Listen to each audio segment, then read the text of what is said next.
기도하겠습니다. 하나님 감사합니다. 오늘도 예배자의 축복을 허락하여 주시고 또한 아침부터 하나님 앞에 나와 예배 드릴 수 있도록 은혜를 주심을 감사를 드립니다. 하나님, 그냥 매주 왔다 갔다 하는 예배가 아니라 하나님, 이 예배를 통하여 내 인생에 또한 결론을 내리고 하나님의 은혜를 체험하며 하나님을 만나는 귀한응답의 시간 되도록 축복하옵소서. 이 시간 말씀 듣지 못하게 방해하는 모든 흑암 조제의 세력이 예수 그리스도의 이름 앞에 완전히 무너지며 오늘도 이곳에 하나님의 나라가 임하는 축복의 현장이 되도록 인도하여 주옵소서. 오늘도 이 시간 내게 말씀을 주시고 나로 입을 벌려 복음의 비밀을 담대히 선포하는 시간 되도록 입술을 주관하여 주옵소서. 감사합니다. 주 예수 그리스도의 이름으로 기도드립니다. 아멘. 오늘도 이 시간 예배 오신 우리 렘넌트들과 우리 모든 선생님들을 주님의 이름으로 환영합니다. 여러분들은 이 시간에 왜 여기 있어요? 진짜요? 네, 맞아요. 다른 사람들은 이 시간 다른 곳에 있겠죠. 놀러 가거나 잠을 자거나 여러 가지 많은 것을 할 겁니다. 그런데 여러분들은 그것과 비교할 수 없는 어마어마한 비밀을 가지고 있기에 잠을 뒤로 하고 또 해야 할 일들을 미루고 이곳에 왔습니다. 그렇다면 이 시간 여러분들이 하나님 앞에 예배자로 서는 가운데에 오늘도 이 시간 예배를 통하여서 내 인생이 변화되어지는 귀한 축복의 시간 되기를 주님의 이름으로 축원합니다. 저는 모태신앙으로 자랐다고 했죠.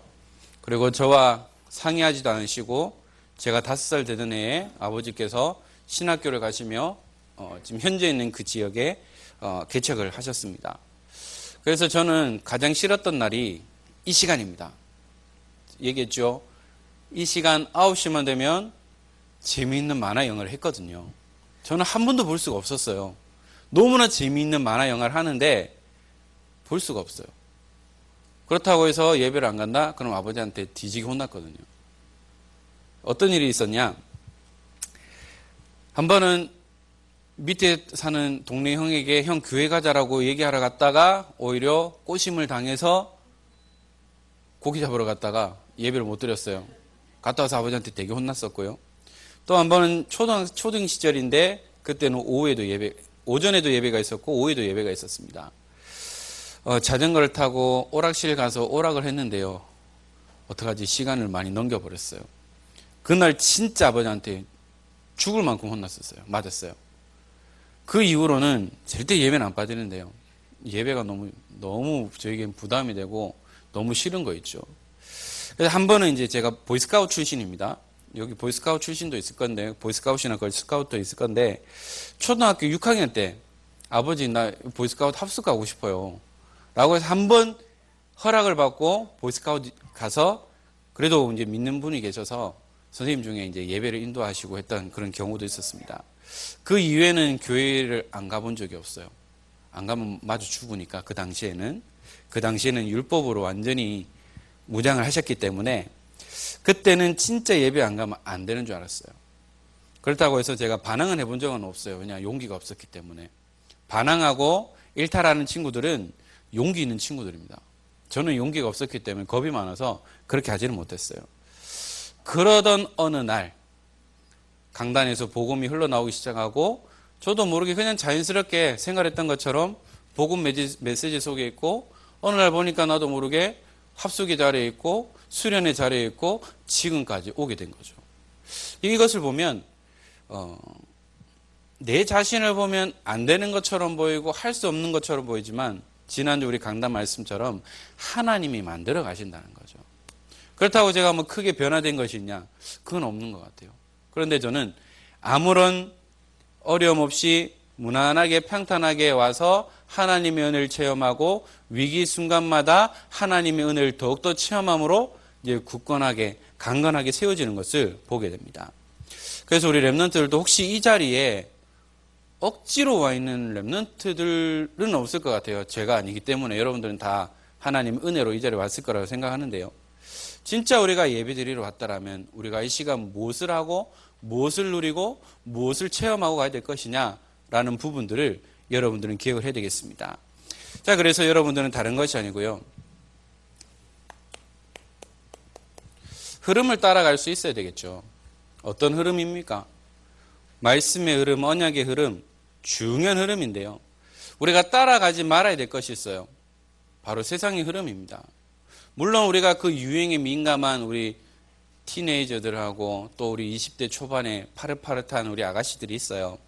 물론 그 세상의 흐름을 우리는 볼 수는 있어야 되는데 거기에 매여서는 안 되는데요. 우리가 진짜 따라가야 할 흐름이 뭐냐? 말씀인데요. 강단의 흐름을 따라갈 수 있어야 돼요.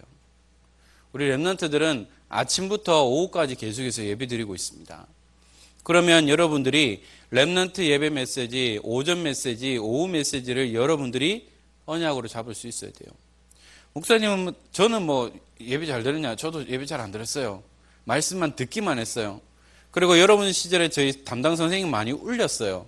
목사 아들이라는 이유로 선생님 말도 안 듣고 반항하고 막 울리고요. 그랬어요.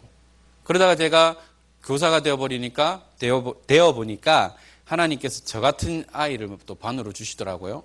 얼마나 회개를 했는지. 참 우리 선생님 저 때문에 눈물도 많이 흘렸을 텐데 그러니까 내가 이대로 이렇게 하는구나 라는 것을 느끼게 됐습니다. 그리고 강단 메시지 제목도 못 잡았어요. 그 당시에는. 그런데 우리의 응답이 어디서 오느냐? 강단 메시지부터 온다는 거죠. 전체 다 잡으라는 거 아니에요. 여러분들 제목만 붙잡고 있으면 돼요. 각인을 바꾸는 시간표. 여러분들이 이 강단 말씀의 제목만 붙잡고 있으면 내 각인을 바꾸는 시간표구나 라는 것을 깨닫게 됩니다. 제가 40여 년을 살아오면서 아직까지도 각인된 것이 안 바뀌는 게 있어요. 요 며칠 전에도 저희 집사람하고 또 이렇게 마음을 아프게 했습니다. 제 각인된 것이 계속 나오니까요. 어느 정도냐? 저도 모르게 불신앙하고 안 된다 그러고 나도 모르게 옛날 것이 계속해서 튀어나오는 거죠. 오죽했으면 내가 다른 거 후회 안 하는데 당신 이때만은 당신 만난 거 후회한다. 불신앙. 안 된다라는 거. 그것 때문에 나는 당신 만난 거 후회해. 라는 그 말을 들으니까 정말 마음이 아프더라고요. 그렇다고 지금 쉽게 바뀌냐? 또 잘 안 바뀌어요. 자꾸 옛날로 돌아간다는 거죠. 그래서 각인을 바꾸는 시간표인데 하나님께서 만들어 가신다는 거죠. 우리가 저 사람 봤을 때 노답이야. 쟤는 희망 없어. 라고 할 수 있지만 하나님이 만들어 가신다면 하나님이 하셨구나라는 것을 우리는 보게 됩니다. 그래서 저도 그렇게 생각해요. 지금 당장은 아닌 것처럼 보이고 지금은 계속 답답해하고 좀 고구마 먹은 것처럼 얹히는 것처럼 보이지만 진짜 하나님이 하셨구나라는 증인의 축복을 누려야 한다는 거죠. 여러분 저보다 나요. 아직 10대고 20대 초반이고 이러니까요. 이게 시간이 오래될수록 이 짠지 이거는 잘 안 빠집니다. 그죠? 마찬가지예요. 그래서 여러분들은 이 강단의 흐름과 본부의 흐름을 따라갈 수 있어야 돼요. 임마누엘 강단 메시지, 핵심 메시지, 또 강사단 메시지, 산업선교 메시지, 그리고 주간 메시지 등을 여러분들이 따라갈 수 있어야 되고, 또한 매일 주는 현장 메시지죠. 기도 수천 메시지의 그 흐름을 여러분들이 따라갈 수 있어야 됩니다. 이 모든 것이 말씀 속에서 여러분들이 답을 찾는 거예요. 내가 이런 문제가 있고 이런 고민이 있었는데 어느 날 말씀을 딱 보니까 내게 주시는 답이 있는 게 있어요. 그때 막 소름 돋잖아요. 소름. 온몸에 전율이 느껴지고 소름 막 돋고 하나님께서 내게 이렇게 말씀하시는구나라고 이제 사이다 먹은 것처럼 시원한 느낌을 여러분들이 받게 될 겁니다. 자, 그래서 여러분들이 렘넌트 때부터 이 말씀을 놓치지 말아야 돼요.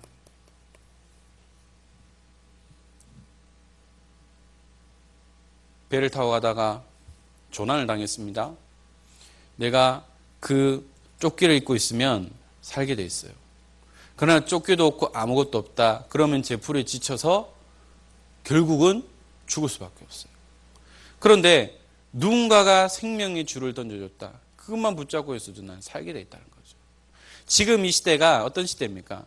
온갖 흑암으로 덮여있는 시대죠. 쓰나미가 몰려오는 시대입니다. 그때에 하나님께서는 우리에게 생명의 줄을 주셨어요. 바로 말씀입니다. 우리 렘넌트들이 말씀을 붙잡는 만큼 살게 돼 있어요. 여러분들이 여기에 생을 거는 만큼 응답받게 되어 있습니다. 자, 오늘 제목이 하나님이 기뻐하신 예배입니다. 왜 하나님이 기뻐하시는 예배가 뭘까? 아마 여러분 어릴 때 생각은 잘 안 날 거예요.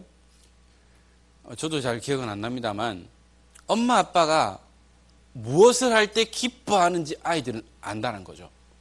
어린아이가 한두 살짜리가. 그래서 누구야 예수님 어디 계시니?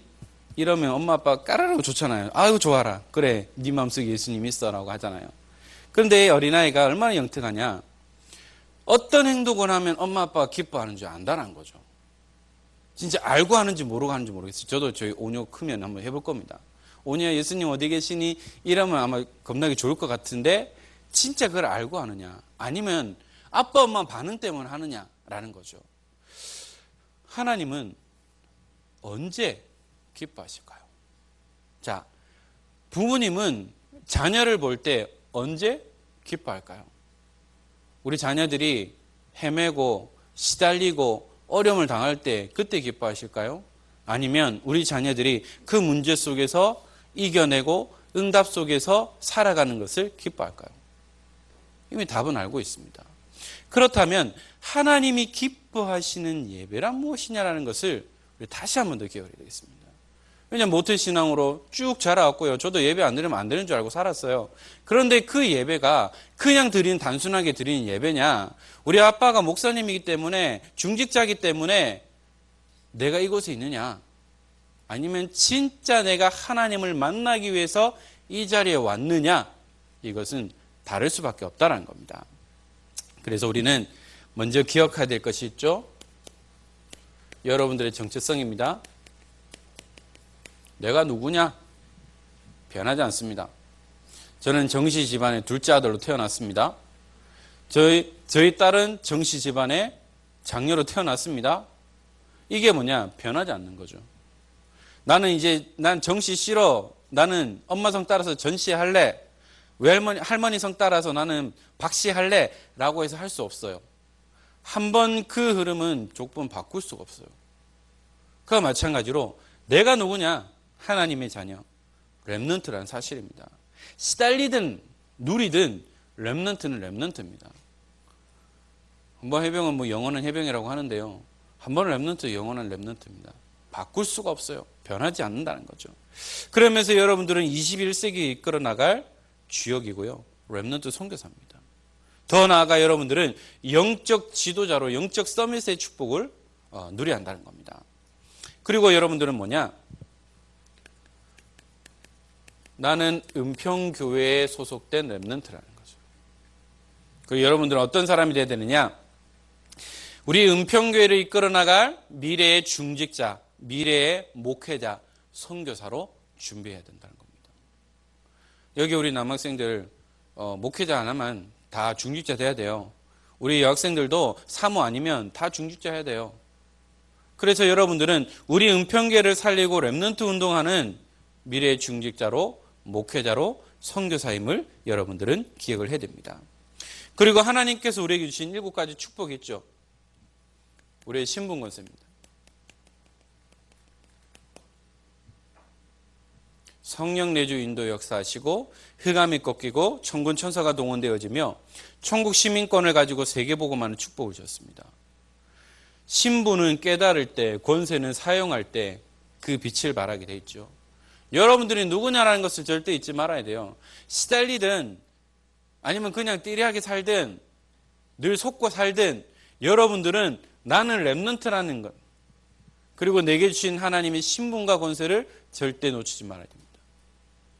그리고 여러분들은 5가지 확신 속에서 살아가야 되겠죠. 확신이 있느냐 없느냐에 따라서 결과는 달라집니다.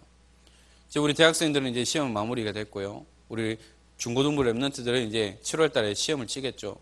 여러분들이 준비된 만큼 시험의 답을 빨리 쓸 수 있습니다. 확신이 없으면 정답을 썼다가 오답을 쓰는 경우도 많아요. 왜? 확신이 없으니까. 헷갈리니까. 확신이 없으니까. 그러나 확신이 있으면 뭡니까? 뒤도 안 돌아보고 정답 딱 찍고 그 다음 넘어가는 거죠. 우리 인생도 마찬가지입니다. 얼마만큼 확신 속에 살아가야 되느냐? 나는 구원받은 하나님의 자녀, 구원의 확신.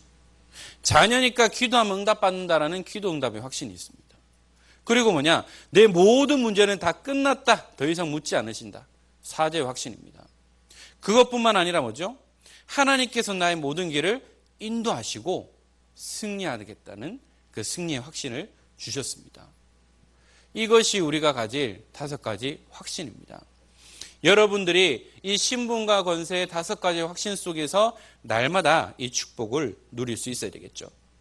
그래서 여러분들은 나에게 주신 이 복음을 날마다 내 것으로 만드는 것을 만드는 시간들을 가지고 있어야 한다는 거죠. 복음이 뭡니까? 예수는 그리스도입니다. 이 복음이 뭡니까? 구원의 기쁜 소식이죠.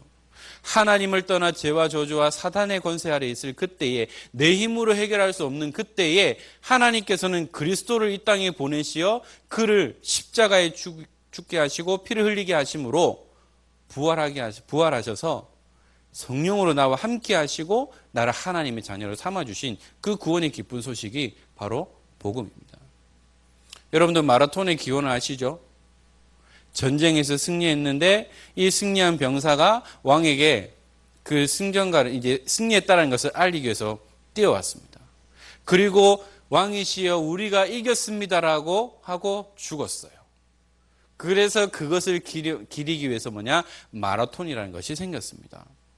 그 거리가 뭐죠? 42.195km였어요. 이게 마라톤의 기원입니다. 왜냐? 우리가 전쟁에서 승리했다는 거죠. 요즘 같으면 무전 때려가지고 하면 되는데요. 그 당시에는 뭐죠? 직접 가야 됐다는 거죠.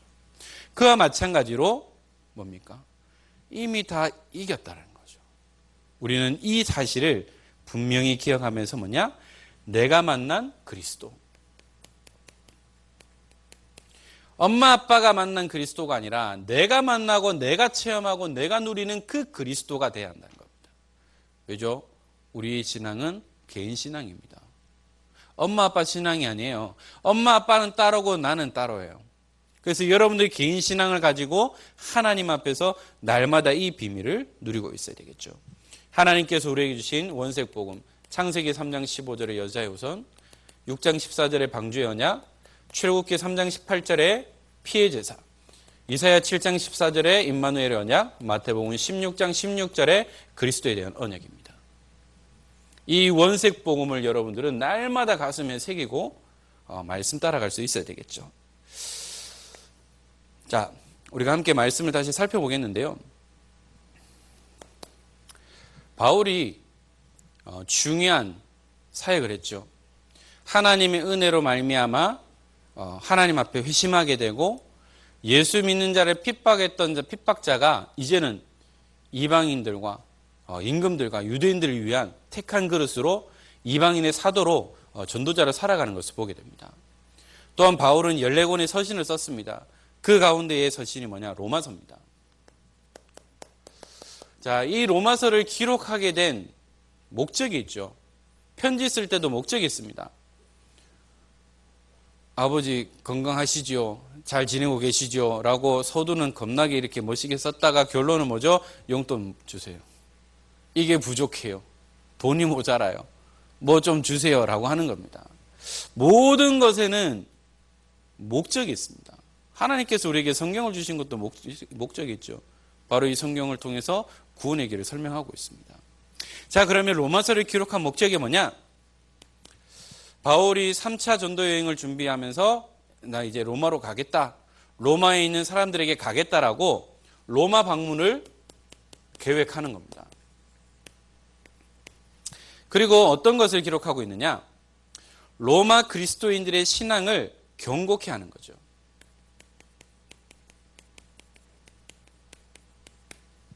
왜냐하면 이 당시에 유대주의자들이 있고 반율법주의자들이 있고 또한 율법주의자들이 있어요. 그래서 그들에게 잘못된 가르침을 알리고 그리고 복음으로 올바르게 잡기 위해서요. 잘못된 것을 잡기 위해서 내가 이 편지를 쓴다라고 알리고 있습니다. 그리고 이 당시에 로마 교회의 유대인과 이방인들의 그리스도로 하나가 되게 하기 위해서 로마서를 기록하게 된 겁니다. 왜냐? 로마가 처음부터 복음화되진 않았어요. 그리고 이 당시 뭡니까? 로마 황제를 통해서 많은 핍박이 있었습니다. 그리고 전통신앙이 아니라 로마에 있는 많은 우상을 섬기는 그들이 복음을 듣고 그들이 가지고 있는 기준으로 판단으로 하나님을 믿는 거죠. 그러니까 올바른 믿음이 아니라 거짓된 믿음, 잘못된 믿음, 잘못된 가르침을 가지고 있기 때문에 그래서 모두가 복음으로 하나가 되기 위해서 이 편지를 기록했다는 거죠. 로마서에 나오는 것 중에 하나가 뭡니까? 의라는 부분이 나옵니다. 그 의가 뭐죠? 거룩함. 그것을 의미하고 있습니다. 그래서 어떻게 해야 되느냐? 바울은 자신이 나는 이 복음을 부끄러워하지 않는다 라고 로마서 1장 16절에 기록하고 있습니다. 왜 복음을 부끄러워하지 않죠? 능력을 주시는 어마어마한 비밀이 있기 때문입니다. 그리고 어떻게 우리가 복음을 듣고 하나님 자녀가 되느냐? 믿음으로 말미암아라고 얘기하고 있습니다. 우리 인간이 어느 정도냐? 의인이 없는데 한 사람도 없고 모든 사람이 죄를 범하여서 하나님의 영광에 이르지 못하고 있다라고 로마서 3장에 얘기하고 있죠. 그리고 로마서 5장 8절에 왜 하나님께서 우리 그리스도를 보내셨느냐라는 부분들을 얘기하고 있고요. 또 로마서 8장 또한 10장 또한 12장에 보면 여러 가지 많은 부분들을 설명하고 있습니다. 그럼 우리가 어떻게 구원을 받느냐? 마음으로 믿어 이르고 입으로 시인하여 구원에 이른다라고 말씀하고 있죠. 그러면서 이제 너희는 어떻게 예배해야 되느냐? 하나님이 기뻐하시는 영적 예배를 드리라는 겁니다. 그죠? 그들이 가지고 있는 오래돼 각인되어 있었던 우상을 섬기던 그것을 가지고 예배하고 있다는 거죠. 그래서 우리는 하나님 앞에 온전한 예배자로 드릴 수 있어야 한다는 거죠. 자, 그러면 예배란 무엇이냐? 예배란 무엇이냐라고 정의를 하면 겸손한 마음으로 경배하는 것. 이렇게 정의를 하고 있습니다. 여러분들은 예배가 뭐라고 생각합니까? 예배는요, 하나님을 만나는 시간입니다. 이 시간 여러분들은 하나님을 만나기 위해서 이곳에 모인 거예요. 그래서 이 예배를 통해서 하나님을 만나는데, 그러면 참된 예배가 뭘까요? 몇 군데 성경 구절을 보면 신명기 26장 10절에 하나님께 나를 드리는 시간입니다. 그리고요, 요한복음 4장 24절에 신령과 진정, 개역개정은 영과 진리로 예배할지니라 라고 말하고 있습니다. 이게 무슨 내용이냐면 진심을 다해서 하나님 앞에 예배를 드리라는 거죠. 그리고요, 계시록 14장 7절에 이렇게 말씀하고 있습니다. 그가 큰 음성으로 이르되 하나님을 두려워하며 그에게 영광을 돌리라. 이는 그의 심판의 시간이 이르렀음이니 하늘과 땅과 바다와 물들의 근원을 만드신 이를 경배하라 하더라. 하나님께 경배하는 것. 그것이 바로 예배라는 거죠. 빌립보서 2장 6절에 그는 근본 하나님의 본체시나 하나님과 동등됨을 취할 것으로 여기지 아니하시고, 이 예배는 뭐죠? 그리스도께 드리는 시간입니다. 사람에게 하는 것이 아니라는 거죠. 그리고 여러분들은 이 예배의 대상이 누구냐는 겁니다. 사탄은 이 예배의 대상을 바꿔버립니다. 그래서 우리 예배의 대상은 누구죠? 하나님입니다. 성부 하나님, 성자 하나님, 성령 하나님이 예배의 대상이죠. 사람은 예배의 대상이 될 수 없어요. 피조물은 예배의 대상이 될 수 없어요. 그러나 이단들은 뭐죠? 아버지 하나님, 어머니 하나님, 문선명을 높이고, 그리고 신천지에 있는 그 지도자를 높이는 겁니다. 예배의 대상은 오직 하나님밖에 없어요. 목사님 예배의 대상이 아닙니다. 중직자 예배 대상이 아닙니다. 우리의 예배 대상은 오직 하나님임을 여러분들은 잊지 말아야 됩니다. 자, 그러면 예배자의 자세는 어떻게 될까요? 예를 들어 우리 동영 랩런트가 있는데 우리 문재인 대통령이 동현 씨 6월 18일 청와대에 몇 시까지 오세요라고 하면 동현이 어떨까요? 잠잘 수 있을까요? 아마 못 잘 것 같아요. 겁나 떨려가지고 왜 대통령이 왜 나를 부르지? 라고 하면 동현이가 가지고 있는 옷 중에 제일 멋진 옷으로 아니면 옷 수트를 빌려서라도 아마 청와대에 갈 겁니다. 그런데 청와대 갈 때 축구복 입고 슬리퍼 쪼리 신고 갈 수 있을까요? 새집 짓고 갈 수 있을까요? 그런데 여러분들 교회 올 때 모습은 어때요? 우리 랩런트는 괜찮아요. 제가 있던 교회에서는 주일날 슬리퍼 당당하게 끄시고 오고 체육복 당당하게 입고 오는 랩런트들도 있었습니다. 우리가 어떠한 자세로 가야 되느냐? 시편 100편 4절에 왕 앞에 서는 그 마음으로 가야 한다는 거죠. 그럼 우리가 함부로 옷을 입고 갈 수 없어요. 함부로 할 수 없다라는 거죠. 그리고 우리가 어떻게 하나님 앞에 가야 되느냐? 어떻게 해야 되느냐? 사무엘상 15장 22절에 순종이 제사보다 낫다고 했습니다. 이 사울 왕이 사무엘이 올 때까지 기다려야 되는데 이 성격이 급해가지고 안 오니까 야 우리가 예배 드리자 해서 번제를 드린 겁니다. 이거 번제는 아무나 드릴 수 없거든요. 분명히 제사장이 있어야만 할 수 있는 겁니다. 그러니까 이 사무엘이 사울 왕에게 얘기하죠. 순종이 제사보다 낫습니다. 듣는 것이 순양의 기름을 드리는 것보다 낫습니다라고 얘기를 하고요. 그 이후로 사울은 시달리게 되고요. 하나님의 영이 떠나게 되어버린 것이죠. 하나님께 버림을 받게 된 겁니다. 여러분들이 말씀에 순종하는 것이 중요하죠. 여러분들은 말씀에 순종하는 삶을 살아야 되겠습니다. 자, 그래서 하나님이 기뻐하시는 예배란 무엇이냐? 오늘 12장 1절에 보니까요. 그러므로 형제들아 라고 하고 있습니다. 그 말은 11장까지 있는 내용들에 대해서 얘기를 하는 거겠죠. 내가 하나님의 모든 자비하심으로 너희를 권하노니 너희 몸을 하나님이 기뻐하시는 거룩한 산제물로 드리라. 너희 몸을 산제물로 드리라는 거죠. 하나님 앞에 제사 드릴 때 죽은 짐승 드린 거 봤어요? 성경에 나와 있어요? 어느 정도였어요? 흠이 있으면은 흠이 없는 걸로 바꿔 살 만큼 흠이 없는 짐승을 하나님께 드렸다는 거죠. 그 말은 뭘까요? 내 자신을 하나님 앞에 온전히 드리라는 겁니다. 지금 여러분들이 이 자리에 앉아 있어요. 그런데 이 자리에 앉아 있는데 내 마음과 생각은 오늘 예배 끝나고 영화 보러 가야지, 데이트하러 가야지, 오늘 배도 고픈 데 가서 맛있는 거 먹어야지, 내 마음과 생각이 딴 데 있다는 거죠.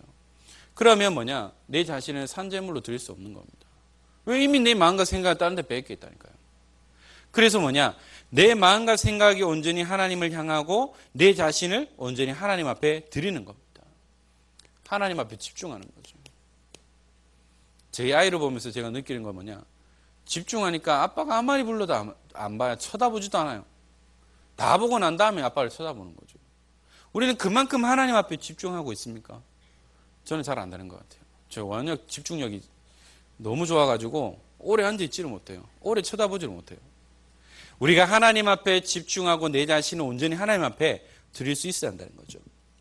그러면서 2절에 뭐라고 말하고 있습니까? 너희는 이 세대를 본받지 말고, 이 세대라는 것이 뭐죠? 로마서를 기록했던 그 내용과 같이 그들이 잘못 가지고 있는, 그들만이 가지고 있는 그 신앙을 따라가지 말라는 거죠. 오직 율법을 지켜야 된다, 안 지켜도 돼, 또 유대인들이 가지고 있는 그 사상, 그것이 아니라 오직 마음을 새롭게 함으로 변화를 받아 하나님의 선하시고 기뻐하시고 온전하신 뜻이 무엇인지를 분별하도록 하라. 지금까지는 잘못된 것을 따라갔지만 이제는 뭐냐? 올바른 복음을 가지고 변화를 받으라는 거죠. 그래서 하나님의 선하시고 온전하신 뜻이 무엇인지를 분별하라는 겁니다. 분별하지 못하면 결국은 시달리게 되어 있습니다. 어려움 당하게 되어 있죠. 그와 마찬가지로 여러분들이 무엇이 옳고 그름인지를 알 수 있어야 한다는 겁니다. 그래서 여러분들은 영적으로 성숙한 렘넌트의 그 축복을 누려야 되겠죠. 그래서 우리는 또한 어떠한 예배냐? 영과 진리로 예배하는 거죠. 예배의 대상이신 하나님께 영적인 진실한 예배를 드리는 겁니다. 순종 생활이 아니고 어떤 가면을 쓴 것이 아니라 우리 풀 메이크업에서 완전히 깨끗하게 맑고 깨끗하고 자신 있게 딱 메이크업을 지우고 아무런 허물 없이 있는 모습 그대로 하나님께 가는 거죠. 여러분들 목욕탕 갈 때 풀 메이크업 하고 가요? 아주 완전히 정장 입고 갑니까? 추리닝 입고 가잖아요. 화장 안 하고 모자 쓰고 가잖아요. 그래서 목욕탕에서 나오면 이제 변신하는 거죠. 죄송합니다. 예. 뭐냐, 그 말대로 진실되게, 거짓 없이, 허물 없이 하나님 앞에 나가라고 말씀하고 있습니다. 말씀을 맺겠습니다. 자, 그러면 하나님께서 예배자에게 주시는 축복이 있습니다. 아브라함이 이것을 놓쳤을 때는 힘들었어요. 어느 정도로 하나님의 말씀에 순종하지 못할 정도로 어려웠습니다. 그런데 창세기 13장 14절에 보면 아브라함이 회복한 것이 있죠. 상수리 나무, 마무리 상수리 숲을 거기에서 제일 먼저 한 것이 뭐냐? 단을 쌓았습니다. 그 말은 뭐죠? 예배를 회복했습니다. 예배를 회복하니까 하나님께서 아브라함에게 어떤 축복을 주시느냐? 14장 14절에 보니까요. 자기 조카 롯이 끌려갔어요. 그 소식을 듣고 뭐죠? 가병 318명을 거느리고 조카 롯을 구하러 갔다는 거죠. 그 말은 뭡니까? 하나님 앞에 예배를 회복하니까 하나님은 경제의 축복을 부어주셨다는 겁니다. 318명의 가병을 거느린다는 것은 그냥 최소로 해서 1000명 이상의 사람들을 거느렸다는 거죠. 왜냐? 가족들이 있을 거니까요. 그만큼 하나님께서는 예배를 회복하는 자에게 어마어마한 축복을 주신다는 겁니다. 그런데 아브라함이 실수한 부분이 있습니다. 예배에 대한 부분들을 잠깐 놓쳐버리니까 어떻게 되죠? 그 실수로 인해서 그의 후손이 400년 동안 이방의 객이 되어버렸습니다. 물론 그 당시에 이 새 작은 새는 쪼갤 수가 없는 부분인데 중요한 부분들을 놓쳐버리니까 결국은 그 한 번의 예배를 통해서 후손이 저주를 받게 됐다는 거죠. 그게 뭐냐? 예배 성공, 인생 성공입니다. 예배 실패, 인생 실패입니다. 잘 모르겠죠? 여러분들이 좀 성장해보면 이해하게 될 겁니다. 그래서 여러분들은 예배 성공의 생을 걸어야 됩니다. 뭡니까? 예배 때마다 피 언약을 붙잡고. 누군가에게 이 피는 공포의 대상이지만 누군가는 이 피가 생명이라는 겁니다. 우리 그리스도인에게는 이 언약의 피가 뭡니까? 우리에게 생명입니다. 구원입니다. 그래서 우리는 피 언약을 붙잡고 있어야 돼요. 요한복음 19장 30절 이후로부터는 이제 짐승을 안 잡아도 돼요. 더 이상 피는 안 흘려도 돼. 왜냐? 예수님께서 피를 흘리심으로 다 끝내버렸으니까요. 그러나 우리는 예배 때마다 뭐죠? 피 언약을 붙잡아야 됩니다. 보혈의 피, 그리스도의 피. 그래서 저는 보혈 찬양을 참 좋아합니다. 그 피가 어떤 피냐? 이 피 때문에 내가 산다라는 거죠. 그래서 우리는 이 피 언약을 붙잡고 예배자의 축복을 누리는 가운데에 하나님, 내 예배에 실패하면 나는 죽습니다. 하나님, 내 예배 성공해야 돼요. 내 생을 걸고 사생결단하는 마음으로, 내 예배에 실패하면 나는 죽어요라고 하는 마음으로 여러분들이 예배에 임할 수 있어야 한다는 거죠. 그리고 여러분들은 하나님 앞에 예배자로 서야 됩니다. 오늘 여러분들이 다 예배에 가는 찬양을 했잖아요. 나는 하나님을 예배하는 예배자입니다. 여러분들은 예배자예요. 그래서 이 예배자는 것은 뭐냐? 내가 하나님 앞에 1대1로 예배드리는 예배자라는 사실을 여러분들은 잊지 말아야 됩니다. 그래서 이 예배를 통해서 뭐죠? 하나님을 만나는 가장 행복한 시간. 그리고 이 예배를 통해서 뭐냐? 내가 있는 어디서나 하나님을 예배합니다라고 했습니다. 그 말은 뭡니까? 꼭 교회당에 와서만 예배드리냐? 우리 공예배 때는 와야 되겠죠. 그러나 내가 올 수 없는 상황이라면 내가 있는 그곳에서 예배드리면 돼요.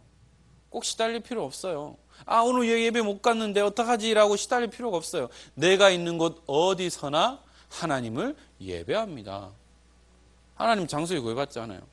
내가 예배드릴 수 있다라면 와야 되지만 안 된다면 내가 해외 출장 갔는데 어떻게 예배드리러 옵니까? 은평교회까지. 내가 있는 그곳에서 예배드리는 겁니다. 바로 이것이 하나님 앞에 서는 예배자라는 거죠. 그래서 여러분들은 뭐냐? 복음에 깊이 뿌리 내리면 돼요. 하나님 앞에서 예배 성공하면 됩니다. 사람 앞에 서지 마세요.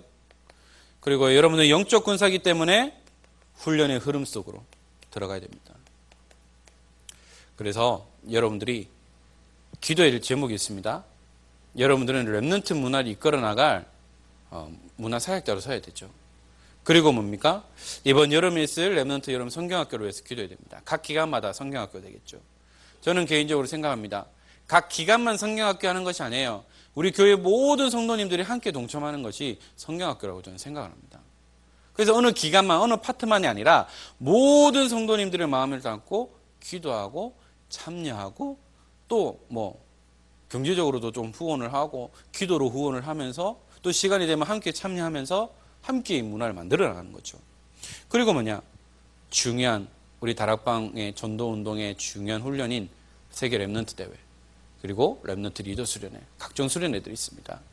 이것을 가지고 내가 왜 참여하고 내가 왜 이것으로 가야 되느냐, 분명한 이유를 가지고 나갈 수 있으면 좋겠고요.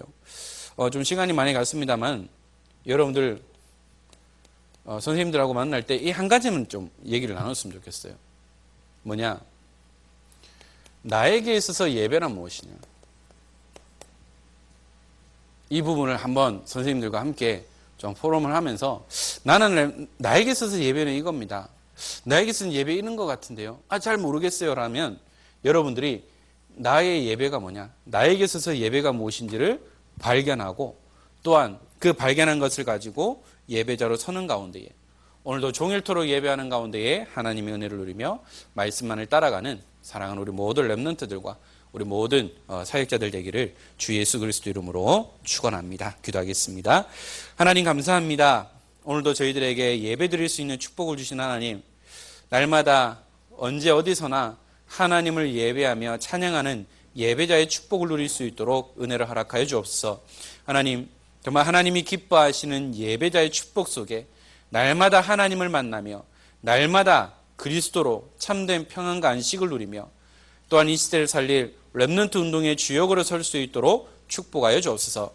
특별히 학업 중에 싸우니 지혜와 명철을 다해 주시고 또한 산업 현장에 있는 사랑하는 우리 모든 렘넌트들에게도 하나님 그들을 그곳으로 보내신 분명한 이유를 가지고 하나님 학교 복음화와 또한 직장 복음화의 그 언약 속에 헌신하며 쓰임받으며 응답받는 우리 모든 렘넌트들 되도록 축복하여 주옵소서. 특별히 이들 위해 헌신하며 수고하는 우리 렘넌트 교사들에게, 특별히 우리 분양님들에게 은혜를 더해 주시고 하나님 주신 귀한 천명과 소명과 사명으로 렘넌트 운동에 끝까지 헌신하며 또한 렘넌트 제자를 세워나가는 그 일에 헌신할 수 있도록 축복하여 주옵소서. 감사합니다. 주 예수 그리스도 이름으로 기도드립니다. 아멘.